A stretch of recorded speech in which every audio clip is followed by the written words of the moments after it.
everyone. I'm here today to provide you a nice flexibility / mobility opportunity. We're going to call this Thibeault's tune-up.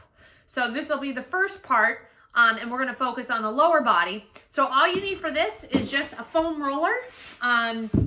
You know, if you have a lacrosse ball or something similar to that, you can probably do the same thing.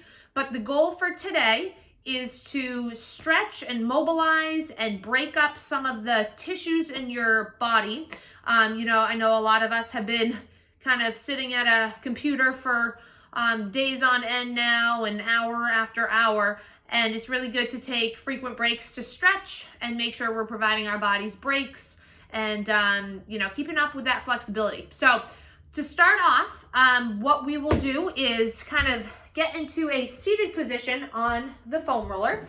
So I'm going to start, and this part will just be for the lower body, and we're going to kind of work our way down and around and get everything going. So I'm not going to show doing everything as far as repetitions because I want to keep this short, but you can do this for like 30 seconds on each body part or each section. Make sure that you are doing both sides though, okay?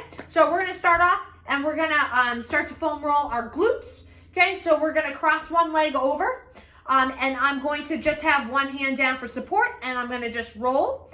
And you can kind of roll around, find some tight spots, and those are some areas that you can kind of focus your attention to a little bit more, maybe spend a few more seconds. But usually when I do this type of routine, to be honest, I do it every time before I exercise, just to prepare my body, and being nice and old and gray like I am, I need to take the time now to make sure that I do that stuff. So this can be a great way to start your day, end your day, or even just kind of, you know, do it in the middle of the day, take a break from doing your work, okay? So in order to kind of get a little bit deeper, what I can do is I can pull my toe towards myself, and that just opens up the glute just a little bit more, all right?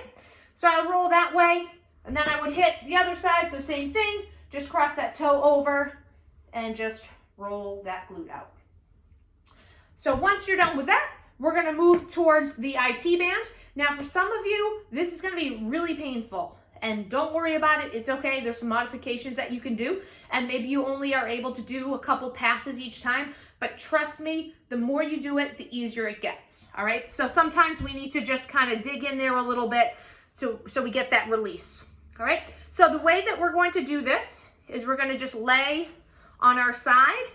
The IT band, also known as the iliotibial band, is the big long tendon that connects our iliopsoas, our pelvic area, all the way down to our tibia, which is the front part of our shin. And for some of us who have a lot of knee pain, this actually can be really painful. So this is really important to make sure we're stretching it, because there's not too many stretches that we can do or that we typically do to help to alleviate some of the tightness that occurs there. And it gets tight really, really often, especially for runners, people that do jumping, that kind of stuff. So if this is too difficult for you, what you can do is have your foot down that's not on the actual roller to kind of take off some of your body weight, because essentially that's what I'm doing by stacking my hips this way. I have all my body weight pressured on to the foam roller and really digging into that IT band. So if you put one foot over, it's going to help alleviate that. So you might want to try that as well if stacking your hips like this is a little bit too tough. All right, so same thing, I would switch over and I would get my left side as well. All right, so while I'm in this position, okay, I'm going to do just a hamstring stretch. So I'm going to just kind of shift that foam roller over, and I'm going to just roll my hamstring. So when you're doing foam rolling, it's really important to kind of notice some of your tighter areas and to focus on those and spend some extra time on those. So I can kind of twist my leg around a little bit, kind of hit the outside part here of the hamstring, turn my toe in, get a little bit more of the inside part of the hamstring, right? Rolling that about 30 seconds. Rolling down, going to the calf, same thing, kind of turn that toe out a little bit, feel what's tight, turning it in, doing the same thing there, okay? So, lastly, what we're gonna do, we're going to take the foam roller, lay it down. Now we're gonna be face down, and we're going to open up our hips a little bit. So this one too can be a little bit painful. So depending on how much pressure you wanna put on your hip flexor You know, you can kind of vary that just by the amount of weight that you put on. So you can use your opposite leg for support to take some of the pressure off, or your hands. But essentially what you want to do is kind of work mid-thigh all the way up to your hip bone. So it looks like this. And especially with all the sitting that most of us have been doing, this hip flexor area is really, really tight. So same thing, you can kind of roll a little bit one way or roll the other.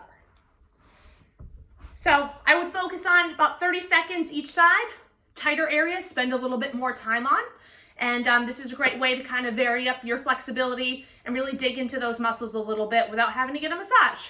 Enjoy. We'll be back for part 2, and I'll do the upper body stuff. Enjoy.